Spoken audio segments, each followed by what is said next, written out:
In the Middle East this evening, the media company Al Jazeera is condemning an Israeli strike in Gaza that killed 5 of its journalists, including prominent correspondent Anas Al Sharif. The IDF, in a statement, saying it targeted Al Sharif, claiming that he headed a Hamas cell and was involved in rocket attacks against Israeli targets. Al Jazeera has rejected those accusations. Al Sharif was one of the best-known journalists reporting from Gaza, with millions of social media followers. He last posted minutes before his death.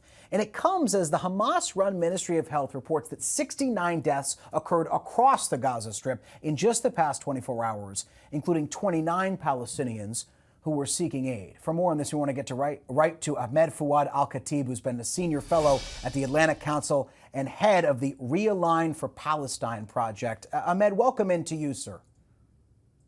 Thanks for having me. I want to first get your reaction to the killing of those Al Jazeera journalists and what the IDF has said was the reasoning, as they claim, for that killing. Well, I think there are several problems with the killing of the journalist that's part of a pattern since the beginning of the war. On the one hand, it is a fact that Hamas has exploited the journalism profession to propagate some problematic narrative.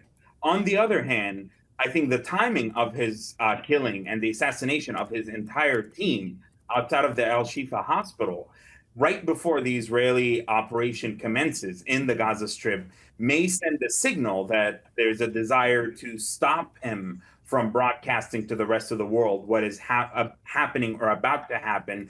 This comes as the last couple of days, according to friends and contacts and family, there's been a marked escalation in the bombardment throughout the Gaza Strip, and certainly in Gaza City in particular. Why hasn't the IDF produced solid evidence beyond surface level claims about Al Sharif? Why was he killed right now, almost 2 years into the war? If the evidence was there all along, why was he allowed to operate for almost 2 years and only now he's being targeted? I think the solution here is to allow more journalists into Gaza. International journalists and foreign journalists have not been allowed into the Strip, and that needs to change. I want to turn to an opinion piece you wrote for The Atlantic late last month. I'm looking at it here on my laptop, and the headline is, Hamas wants Gaza to starve. Your accusation is that Hamas is using this humanitarian crisis as a way to advance its position in this conflict. What is your thesis there?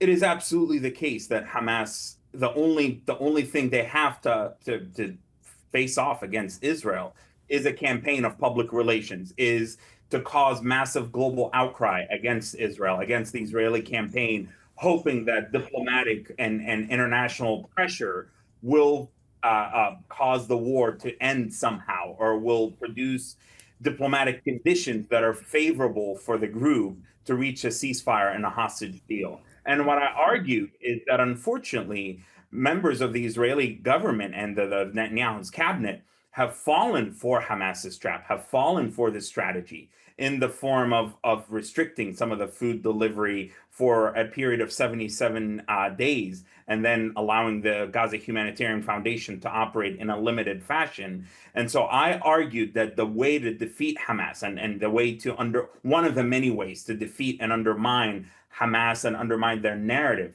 is by addressing the humanitarian suffering, addressing the hunger and starvation issue in the Gaza Strip.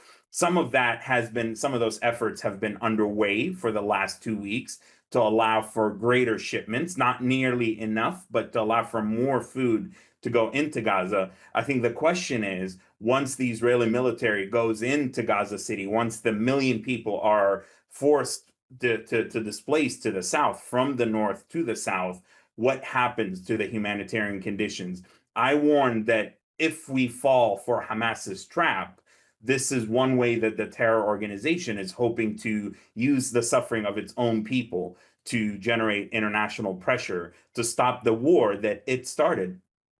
Ahmed Fouad Al-Khatib, thank you very much, Senior Fellow at the Atlantic Council. Thank you for your time on this Monday. Thank you.